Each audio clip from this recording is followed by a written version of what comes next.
Welcome to the Emerging Civil War podcast. I'm Chris Mikowski. Thanks for being with us. And I'm delighted to have with us today my friend from deep in the heart of Alabama, George Rable. George, how are you? I'm doing great. Good to see you, Chris. Great to see you. Thanks for being with us for your first appearance here on the Emerging Civil War podcast. My pleasure.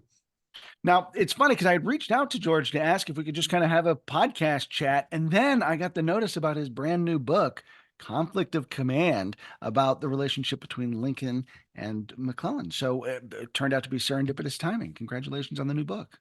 Thank you. It's good to have it done, as always.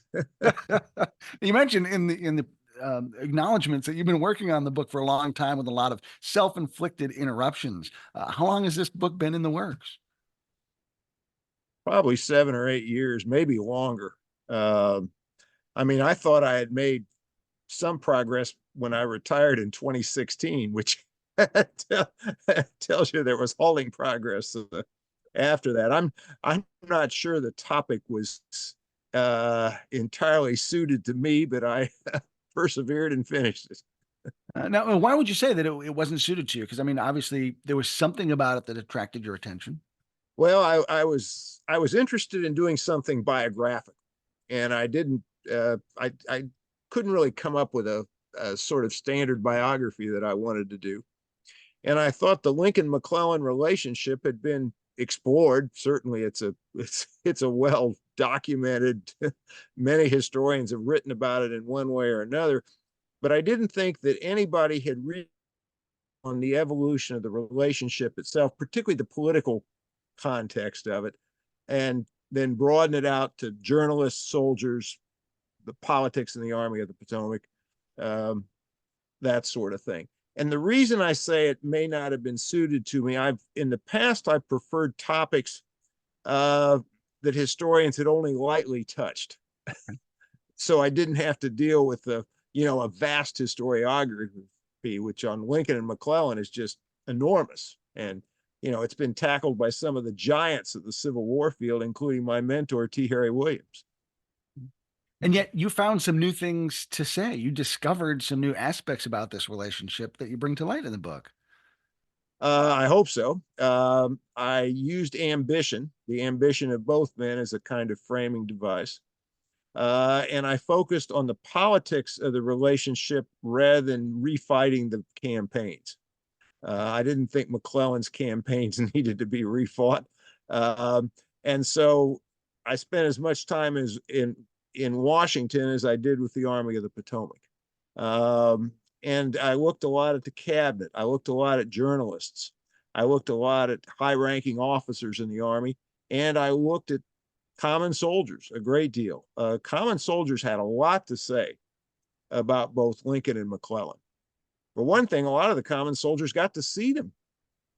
McClellan would hold troop reviews, often attended by the president, and soldiers often commented on the appearance of both men.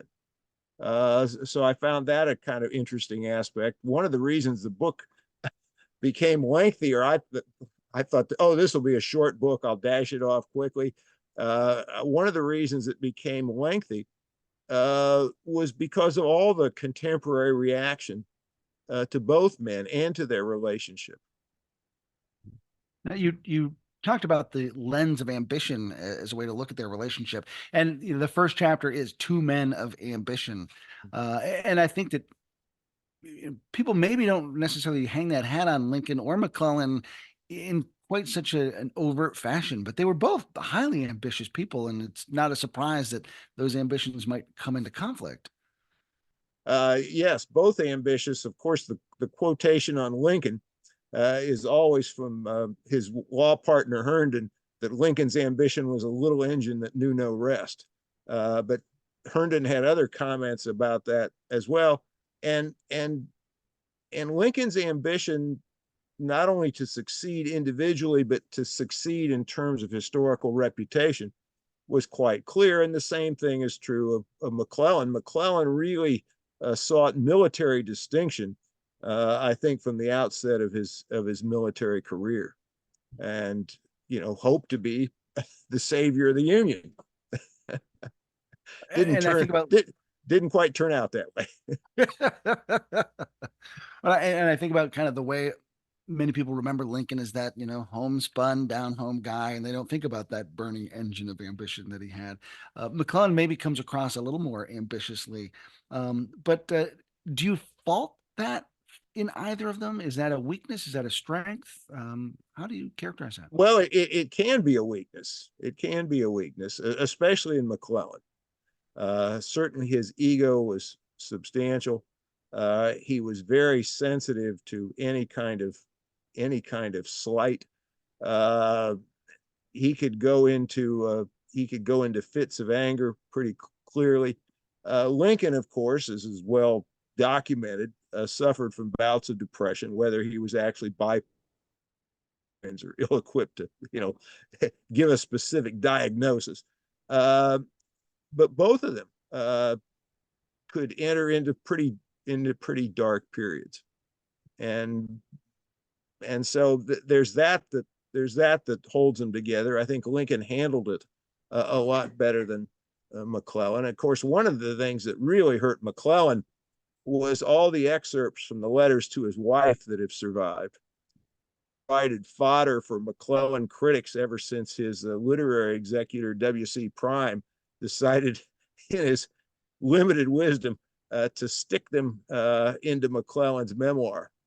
And the originals don't survive, but we have all these excerpts, which certainly shows McClellan as petulant, egotistical, uh, and all the other negative characteristics that people associate with McClellan. I wonder if those letters had not survived, our view of McClellan would be quite different if those letters had not survived. And I imagine that, he's probably articulating things that lots of other folks felt at various times. We're all human. He just made the judgment call to put it in writing, and then that writing happened to survive, whereas other people may not have written those feelings down about things. And many a married man has vented to his wife about things. you know Something frustrates him at work, and rather than confront the person at work, you come home and say, gee, guess what happened, what so and so did, and that sort of thing. And sometimes McClellan clearly is venting, and should not be taken, I don't think should be taken quite literally all the time. He gets annoyed and immediately dashes off a letter to his wife. The fact they are separated for healthy chunks of the war is actually because when they're together, then we don't learn nearly as much about what McClellan is thinking as when they're separated. I always thought that same insight about John and Abigail Adams. When they're together, we don't really get that snapshot, but when they're Right, apart, we but get those letters. Yeah. oh, those wonderful letters. Yes, Yes. wonderful letters. And of course, Adams was a prickly fellow too. Indeed, indeed. So, it because of those surviving excerpts from McClellan's correspondence, it always has struck me that he was his own worst enemy. But I think your context here about like he's just venting to his wife really puts that in an important perspective for us to consider. Well, I don't think we should downplay too much what he says. And what I sought to do in the book, and the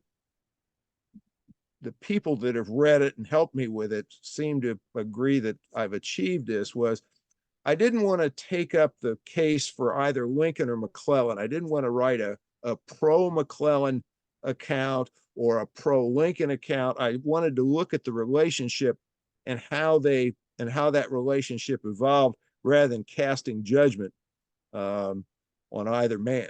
That was my goal. So I hope the book comes across as fair-minded, though I'm sure both the Lincoln fans and the McClellan fans will find plenty that they might object to in one way or another. How hard of a row was that to kind of navigate? Because, when you say you don't want to pass judgment on either of these men, and Lincoln seems to be one of those men that people just sort of naturally honor, and there's some adoration and hero worship that kind of gets baked into our memory of Lincoln. And with McClellan, he's one of those guys that people love to hate. He's easy to make fun of. So that's really some interesting terrain to try to navigate if you're playing straight down the middle. It is. And even when I was working on the project, somebody would ask me what I was working on. As soon as I said I was working on Lincoln and McClellan, the reaction was predictable. Oh, Lincoln the hero, McClellan the villain. Or the question would come, surely you're not going to try to defend McClellan, are you? Uh, so so it is hard to navigate. And in some ways, I navigated it by focusing on the detail and also the contemporary context. What the cabinet was doing, what Congress was doing, what the journalists were doing, how the soldiers were reacting, how the officers surrounding McClellan were reacting. Uh, I wanted to do a while focusing on the relationship, I wanted to also have this larger context, and so I cast my research net pretty widely, which is what I like to do anyway, and what I've always tried to do, I think, since the beginning. Yeah, that's one of the things I love most about your Fredericksburg book, which we'll talk about in a second, is just this great wide net that provides such rich context to that whole campaign. Just I love that book. Well, one thing that I've enjoyed over the years by working on a variety of topics, every topic I work on seems to support work on a radically different topic because it exposes me to a literature, or it exposes me to sources that I wouldn't have thought of to apply to what seems to be a completely different Nice. subject. And the Fredericksburg book is probably the best kind of test of that. And as you researched Fredericksburg, where did that then lead you from there? What discovery did you make? It's like, oh wait, here's another great topic to write about. Religion, absolutely, absolutely. Religion. I mean, there's a number of topics I tackled there that I haven't written about: economics, diplomacy, um, sort of popular culture connections. And it's amazing. I keep running into more Fredericksburg material all the time, despite writing a very fat book on the subject, despite Frank O'Reilly's equally fat and excellent book on the subject. Uh, there's more. There's more out there, and every once in a while, it's something say, "Whoa! I really wish I'd have seen this earlier." Mhm. And I think technology has really shaped that as well, because the ability to access newspapers, databases, all kinds of digitized manuscripts, and that sort of thing, it means it's a lot more easy to make these serendipitous discoveries Yeah, yeah. sometimes. I think there's a publishing law of the universe somewhere that says like sources don't always appear until after you've published your book, and then they start to show up. This is it's certainly true of a lot of published sources. The second book I wrote was on Confederate women, and I'm struck now by how so many of the manuscript sources that I used in that book have now been published. I mean, I, I have a whole, almost an entire bookcase with published materials on Northern and Southern women, diaries, letter collections, secondary works, and that sort of thing. And my eclectic Civil War interests have mean I've accumulated an enormous library, which I'm soon going to have to move. I remember you told me that you had to have a structural engineer come and make sure that the building would actually hold it Yeah, because you guys that were. my study's on the second floor, but my wife and I are soon going to be moving to Phoenix, and so I'm going through the somewhat painful process of getting rid of a few books, though not getting rid of nearly enough. But I am going to have room for the library, because I can't go without my library. And I know you've also maintained a database that catalogs sources and you've really kind of paid attention to the evolution of research materials kind of as its own little subset of topics. How have you seen research change over the course of your writing and researching career? Well, the obvious way is back in the day, I would take a portable typewriter to the archives. And now we have the internet. We have phones on our cameras that are excellent for taking pictures of documents and that sort of thing. The technology is the big thing. But there was an advantage to as a young person to operating in a relatively low technology environment, because it taught me some skills that can be applied in a high technology environment. There's an old book called The Modern Researcher by Barzun and Graff that used to be assigned to everybody. And one of the tools that they recommended was what they called stack stalking, which meant literally going to the library and just going looking book by book in whatever section you're interested in. And of course, in a major research library, this was useful. And back in the day when I was at LSU, I would go issue by issue through the state journals that I was interested in, because that was the only way to access them. You just had to go volume by volume, issue by issue. And those skills, proved to be useful. And then you just add the technological advantages. And what you learn in a low tech environment, you then can apply in a higher tech environment, and the explosion of sources is just amazing. One of the things that really helped with COVID was the fact that the McClellan papers had been digitized. Yeah. It's a difficult collection to use in many ways. It's sort of an oddly arranged collection. And the university had purchased the microfilm, but the library wasn't open. And so the fact that the things were digitized really saved me. Yeah, and it's just opened up research in such dramatic ways, because so much is now available digitally that wasn't. But I really like we would call it shoe leather reporting, where you like nothing beats just walking to some place and knocking on a door and doing your research that way, or doing your interviews that way, as opposed to relying just being on your computer.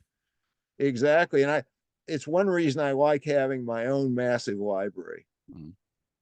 because I can just go grab something off the shelf.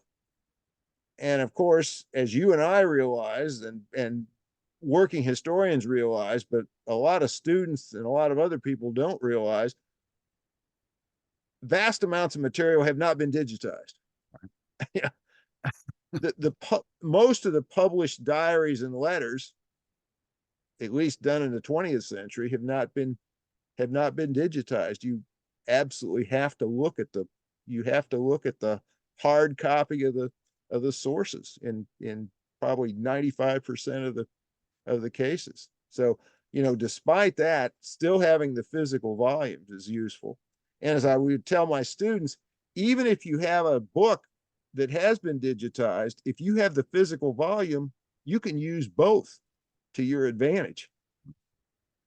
Yeah, and certainly having that digital ability to search for text strings or Yes, something makes it a lot easier to find something in a book. But I find the physical book, a lot easier when I'm doing transcriptions than working on the internet for stuff. yes, indeed. And you know, you get lazy after a while when so much stuff is digitized, and you can easily paste from archive.org or something like that. But I also think too that when you're physically looking through materials, there's just that serendipitous discovery that you make here or there, that something you weren't even expecting to find, and look, there it is, and you wouldn't necessarily find that online. Exactly. And it's amazing, no matter how long you look at Civil War materials, you're always finding new things. There's always something. Gee, I've never seen anything quite like this. So I want to kind of rewind to just something you had said about the larger context with McClellan and Lincoln, um, because I'm thinking about the interactions between the two of them. When you talk about the common soldiers and the media and the cabinet, it seems like there's no opportunity for Lincoln and McClellan to actually have a conversation with each other, because there are all these other factors that are influencing those conversations. And that's, I would imagine, a strain on their ability to communicate. I think it is, though they have plenty of conversations. And, of course, most of those are not recorded. And we can't always get a good grasp of how they did communicate or fail to communicate. They often failed to communicate. And sometimes they were obviously communicating on fairly routine matters. You can't assume that every conversation was fraught with potential conflict. Mhm. Um, but it's an evolving relationship. And one of the problems with McClellan is he blows hot and cold on Lincoln.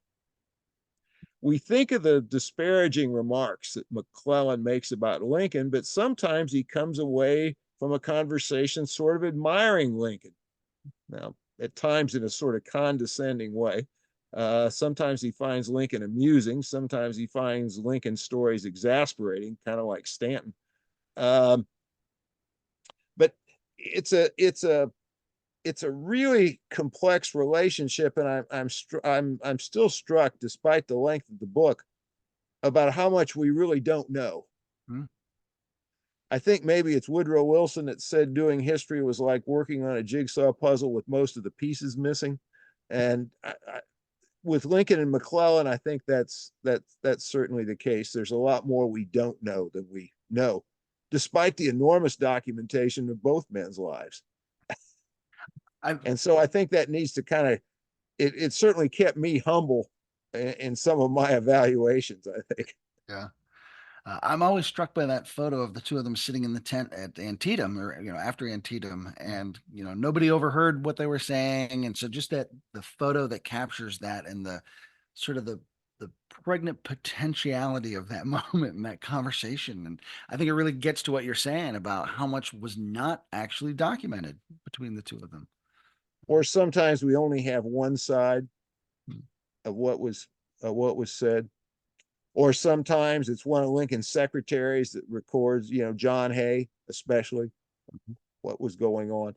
Um, and so we have this wonderful richness of resources. I mean, it's exciting what's available, Yeah. but at the same time, there are always gaps. I felt that with Fredericksburg. There's a lot I didn't know about Burnside, Hmm. or even Lee for that matter. Um, You and had on, go go ahead.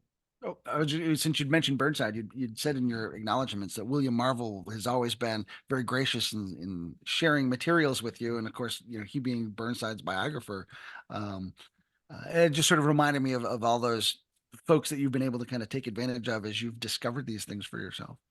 Well, the Civil War community to me has always seemed to be a generous community. Many friends in it.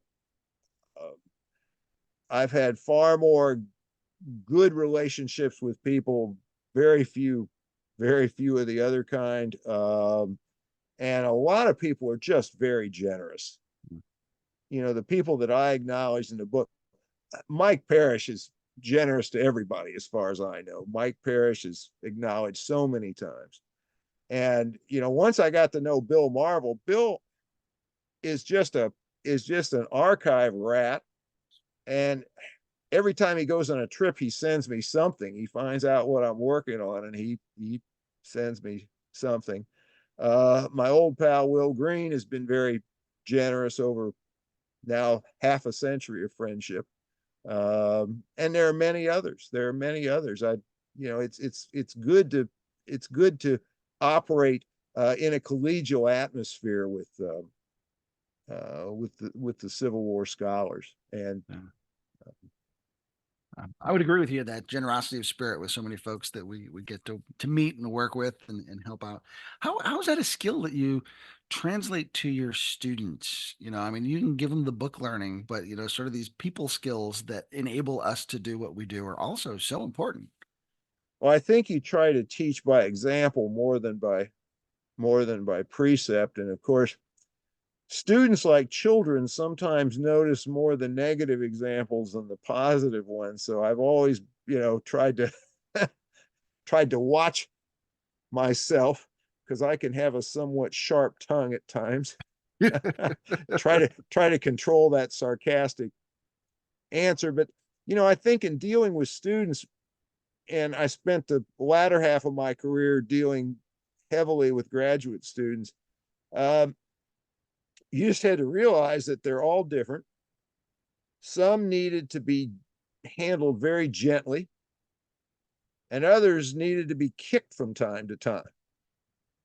And I had both varieties, and they were both gratifying to work with, in different ways. But that's a hard thing to do, and it's very easy to miscalculate Yeah. in that kind of situation, as you teaching students. Right. And they're interesting, and they've changed over the years, sometimes in frustrating ways. Yeah. Yeah. Yeah. I've often thought I was privileged to grow up in a time when there were fewer distractions. In many ways, it was good when I was a college student not to have the internet, not to have access to media all the time, not to have a television in my room. Um, I think that was good. I I am sympathetic to the amount of distractions that students face today and how difficult those are to resist. And you had a great teaching career at Anderson University and Yes. University of Alabama. Yeah. Do you miss it? Yes, I still teach Sunday school, so I still have my hands in teaching in that sense. I don't miss the administrative headaches. I don't miss the administrative mandates on assessment and junk like that. I don't miss grading, of course. I'm with you on all of Uh, those. I don't miss having to patrol students' access to technology in the classroom, Right. Right. getting them off their cell phones or whatever. you know, but I found teaching very gratifying. I think, like many people, I was amazed that I was being paid to do something I greatly enjoyed doing. Right. The privilege of being paid to teach and to write and research. I mean, what can be a better, for me, it was just gratitude has to be at the top of my list all the time when I look back on my career. Grateful to so many people, grateful to students, because students can frustrate you, but they can also, as you well know, lift you up. Oh, for sure. For sure. You're having a bad day, and suddenly a interaction with a student or hearing from a student long after the fact. Yeah. Yeah. Yeah. I'll I just, still occasionally hear from Anderson students, which really, boy, that makes my day. That yeah. makes my day. Uh, Yeah. It's not, and this time of year, I get Christmas cards from former students, and it's just nice to be yeah, remembered in that way. Yeah. absolutely. Yeah. Now, I don't want to sound so retrospective because I'm sure that you've got something else that you're working on. There isn't this isn't a ride off into the sunset conversation. I No, know you must be not working yet. on something. Not yet. At Yeah. the age of 73, I shouldn't project too far into the future, but still, um, for many, many years, I have been gathering material for a study that I'm tentatively calling The Promised War, on what Americans thought the Civil War was doing to the country and to themselves while it was going on. Mhm. And that topic is just about as amorphous as it sounds. Though in March, I'm giving a lecture on the subject at Mississippi State. So it's going to be my first foray. I've drafted an outline and kind of introduction. And a lot of the primary materials that I've read over the years, including things I put in my database, uh, have provided rich materials for that subject. And so uh, it goes off in way too many directions. It's going to be hard to control. But the material I found is on a whole host of topics is just absolutely fascinating. So I'll see if I can do anything with it. It might become more of a series of essays than a book, but we'll see what happens. But that's what I'm tackling. I'm not projecting anything beyond that at this point, though. Yeah. I hope to continue doing this as long as I am mentally and physically able. I I mean, it don't sounds want like to a. Oh, go ahead. go ahead. I mean, I don't want to, I don't want to just, you know, drop out and watch programs on streaming, all day. Uh, but I mean, that sounds like a really fascinating topic because obviously you can make of it what you will as you discover things. But just that the whole idea of like, here's what we think we're getting, and here's what we're getting, and that might not be the same thing. I mean, that's a fascinating space. Well, I think my first sentence is going to be wars promise more than they can deliver, and they deliver things that no one would care to promise. Uh, Ah, so you get both the soaring hopes and then the grim realities. yeah, yeah, wow, wow. So that'll be fascinating. I can't wait to see what comes of that. Of So course, the research materials are infinite. So, you know, I'm as I look at books on the bookshelf, I'm thinking, well, I better look at this, I better look at that, I better, yeah. And in terms of the the primary materials, the newspapers alone could be a lifetime mhm. Yeah. Now of effort. and it sounds again like one of those broad net projects that you've talked about a little bit earlier. Yes, yes, I think it's and that's the research I think suits me. Uh-huh. Now whether writing it will suit me, I think is maybe is another another question. uh, But I mean, what I find really fascinating about that though is like it takes a certain skill set and mindset to be able to think so broadly and then still be able to get your arms around it in a way that turns into something tangible and specific.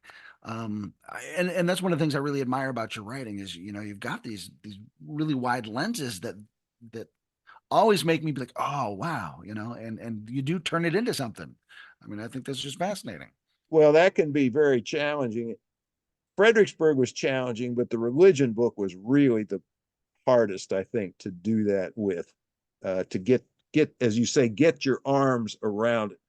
And I've always thought in terms of being historian, I always thought my strengths were in research and in clear writing, and my weakness was in framing and organization. And Really? so I'm very conscious of that fact. And in fact, a good friend of mine, when I was working on Fredericksburg and telling him what I was doing, he said, and he was right, he says, you better think about the organization of this all the time. And he was right. And the older I get, the more I realize what I'm not good at. Okay. And so I try to, I try to compensate. And I don't enter projects anymore with a great deal of self confidence. Oh, really? I'm more like, I think I'm more like McClellan and occasionally like Lincoln in that respect.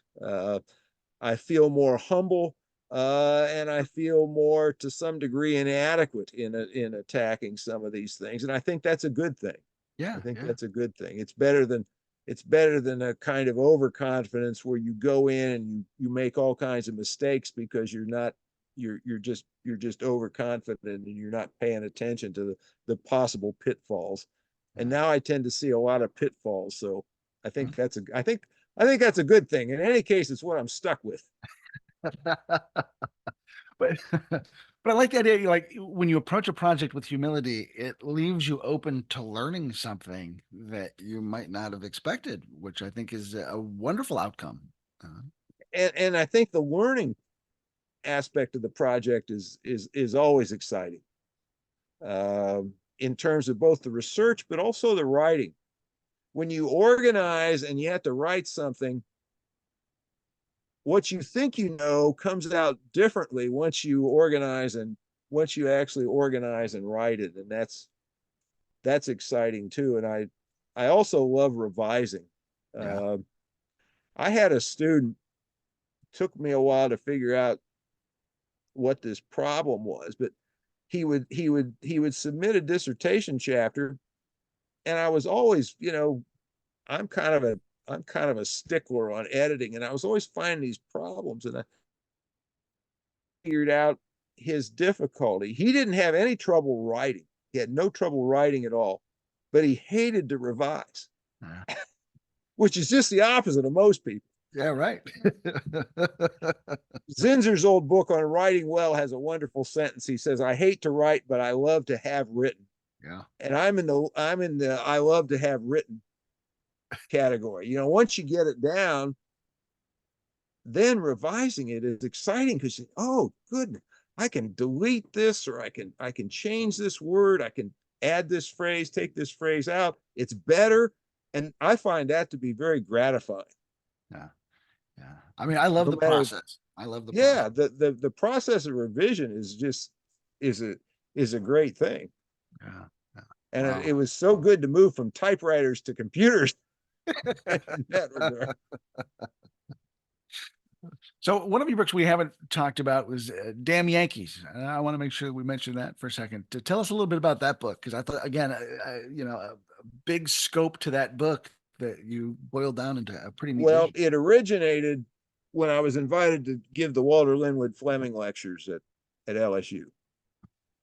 And I'm the only former LSU student ever invited to give the lectures. So I was honored. When I was a graduate student, we were required to attend the lectures. And here you'd had all these very distinguished historians, Eugene Genovese, Carl Degler, all these people when I was there. And in my wildest imagination, I never thought I would be invited to give those lectures. And I was so honored to be invited, but 30 seconds later, I was in a panic. What am I going to talk about?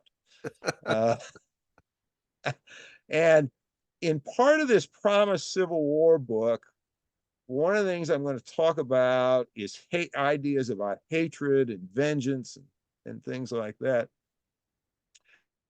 And so I just look at demonization of enemies, and I decided to do it from the Confederate side. And so that was the origin of the project. And what I did, I wrote the book before I actually delivered the lectures. And what I did then, I boiled the book down to the lectures. I thought it would be easier to do that, expand the lectures into the book. To me, it was one of the easiest books I'd ever written. I won't say it wrote itself, but it seemed to me it was a fairly simple topic in a lot of ways, and the material was interesting and it was colorful. Uh, it makes for entertaining Civil War. It makes for an entertaining Civil War roundtable talk. Yeah. Uh, and the research was pretty easy to do. I'd gathered a fair amount of material in terms of looking at Confederate women and their aspersions about Yankees, and also Confederate politics. And with the availability of newspapers, wide availability of newspapers, and that sort of thing, uh, the resources were the resources were vast, and so the research was fun. It didn't take long. I didn't agonize over the writing. It's not a profound book by any stretch of the imagination, but I think it's a useful and revealing book. I make the argument that the anti-Yankee vitriol, I think, lengthened the war. Can I prove that? Probably not, but I made a bold claim that probably is not subject to absolute proof. But it was an interesting project. I thoroughly enjoyed it, and I'm satisfied with it. Yeah, yeah. It's a book to me that has such strong resonances in our own current political environment, and just, what's the impact of polarization and vilification and demonization, and that's got strong resonances today, I think. Words matter. Yeah, You know what you call people matters. yeah, How you express your opinions, and particularly your opinions about people with whom you disagree, that matters. yeah, yeah. And certainly the 1850s and 1860s were filled with vitriol. Right. And I used to tell my students, if you really want to look at, really want to look at negative politics, look at the 18th century, look at the 1790s. Yeah. Look at the Federalists and Republicans. And then of course you've got the coming of the Civil War, but it's a different environment in our own time in terms of the instant availability of the vitriol. Right. I think there's a difference between sitting down and reading a newspaper editorial and watching something on television or getting something flashed on your phone and computer. But I think these things do resonate, and one thing the project taught me is that you need to be careful about what you say. Not in Indeed. the sense of pulling your punches so much as just being a reasonable human being. Yeah. And being gracious and being generous with people you disagree with. Because those people you disagree with are human beings. They're not satanic forces. Yeah. Right. Right. Yeah. We're all children of God, Yeah. It's I think yeah, you make a wonderful case for respect and civility in communication. well, I think that's important in teaching, right? Yeah, for sure. If you don't respect your students, I would tell my students, if you reach a point where you're just cynical about students and that's all you have, quit. Yeah. Get out of it. You don't belong there.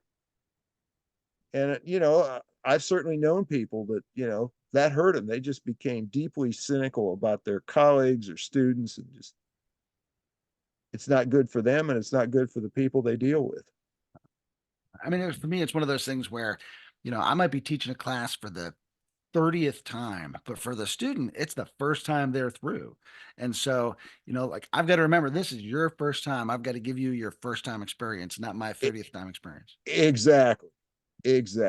And I had some teachers that were able to do that. I had a wonderful undergraduate mentor, John Unruh, who wrote the iconic book The Plains Across, and he could do that. Yeah. At LSU, Bill Cooper, I loved Bill Cooper's lecture classes. I loved grading for him because when he was given a lecture, you would believe whatever topic he was lecturing on was at the center of the universe, given the way that he approached it. His knowledge and energy and enthusiasm, and I think that carries over. And if the teacher is not excited about the topic, the students aren't going to be excited about the topic. Right. And I've heard you lecture, and you're exciting. You're excellent. I bet your students love you and get a lot out of your teaching. Well, the admiration is mutual because I had the chance to hear you at that same event that we both spoke down in Oklahoma together, and it was a real privilege to hear you finally be able to deliver a program. It was just wonderful. So yeah, but I think it goes back to the comment you said earlier, like I can hardly believe I get paid to do something that I love so much, right? Yes. And I hope that comes across every day in what I do in the classroom and as a public historian and all that. So yeah, I mean you're invited somewhere to give a talk, and this is a privilege. Yeah. And in some cases, people are actually paying to hear you even. So you should do your best, and you should enjoy engaging in the audience. I always love to go to Will Green's Pamplin Park symposia because he would build in extra time for the speakers to interact with the audience, just on a whether eating snacks or eating a meal or just taking a break between the sessions. He always built in time, and that was really a good thing because these audiences, these are the people that buy our books, right? That help us, encourage us, ask good questions, that force us to scratch our heads and say, well, I better think about this some more. And to me, that's one of the neat things about what we do, where so many authors write a book and off it goes, and then they never have the opportunity to interact with their audiences. Where, like our audience will read our books and then come and ask us those questions, and it's a a great interaction that a lot of authors don't have the privilege to have. That's true. And people that come to this from the outside can ask questions that we insiders don't think about and should think about. Yeah, yeah, Because a lot of people that do Civil War, that are interested in Civil War history, are quite successful in some, other profession. And so they bring this outsider's view to things that can really be valuable. yeah, yeah. And So, it's always interesting to hear how people became engaged in the Civil War to begin with. I always find that to be an interesting question. and I haven't had the chance to ask you yet today. So what is your Civil War origin story? I was a late bloomer. Okay. I was not reading Bruce Catton at the age of 10, like some people people have. I was a very late bloomer. I set out to be well, I didn't know what I wanted to be in high school. Nobody in my family had ever gone to college. So I went to a small college near my hometown. And I think I set out, I was going to be I thought about being a high school math teacher Okay. because math was my strongest subject, had very good math instruction in high school and all that. But I drifted, didn't really know. But then I got hooked into the history business pretty quickly with a couple really really good teachers, and John Unruh in particular. And then I decided, this goes back to high school. I think I must have had to read this for a book report or something. I read Kennedy's book, Profiles in Courage, Oh yeah. which isn't terribly good history, but it was very readable. And I was taken, of all things, with the chapter on the impeachment of Andrew Johnson, and the courage of Senator Edmund Ross of Kansas, a Republican who voted not to convict Johnson. I mean, it turns out that particular chapter was not very good, and Ross was not necessarily a profile in courage. But I became interested in the Johnson impeachment, and when I was an undergraduate, I did a very lengthy senior honors thesis on the impeachment of Andrew Johnson, and so went to LSU to be a Reconstruction historian. Studied with T. Harry Williams, and I wrote my first book on violence, racial and political violence during the Reconstruction period. I always thought I was going to be a Reconstruction period historian, but then when I was doing that project, I had looked at some letters and diaries from Southern women. And I thought, boy, these are interesting. They have interesting things to say. And so then I decided, well, maybe I'll do something on Southern women during Reconstruction, something like that. But then I got shoved back into the Civil War period, and I've never left. Okay. So, it was a lengthy origin story. I mean, I don't think I read Bruce Catton until I was in college. Okay. I don't think I read any serious Civil War. I don't think I read anything about the Civil War much until I was in college. But I think that speaks to kind of one of the themes of our discussion today, where you kind of go into something and you're just open to discovering and casting that wide net and look what happens and what opportunities arise. And that's your origin story too. Yeah, yeah, yeah, yeah. It's worked out. Yeah, it's to our benefit as readers, certainly. So I would say. So George, any final thoughts before we wrap up today? Well, it's been an absolute pleasure. I love to follow what the emerging Civil War is doing. I think you all are doing great work Thanks. in reaching out to the public. I guess I worry a little bit about what seems to be some decline in interest in the Civil War. Mm. The attendance at the Society of Civil War Historians banquet at the Southern this year was certainly not what it used to be. Mm. Though I think conference attendance in general is probably down. Yeah. So I have a little, I have some concern about the future, though I think there are always going to be people interested in the American Civil War. The field has its ups and downs. You can't have Ken Burns come along all the time and lead to an explosion of interest. But I certainly appreciate what you and the emerging Civil War people are doing. I think you're doing the Lord's work. Well, thank you so much. I like to say we're spreading the gospel of the Civil War. You know? Exactly. Well, I think that's part of teaching. Yeah, I think that's part of teaching. I think I think one is a kind of an evangelist for your subject. Uh, that's a and great way. my mother always had an expression that I liked a lot. She talked about somebody being full of their subject, and she meant that as a compliment. Okay. Usually when we say something is full of, we don't mean it as a compliment, but no, she meant that as somebody that knew what they were, knew what they were talking about and were excited to talk about it. And I like people that are, I've always liked that phrase, and I like people that are full of their subject. That is a great phrase. So, George, what a delight to chat with you today. This really been my privilege. So, Absolutely my pleasure, Chris. Really enjoyed it. thanks so much. Thanks for being with us today on the Emerging Civil War podcast. On behalf of George Rable, I'm Chris Mikowski. We'll see you online and on the battlefield.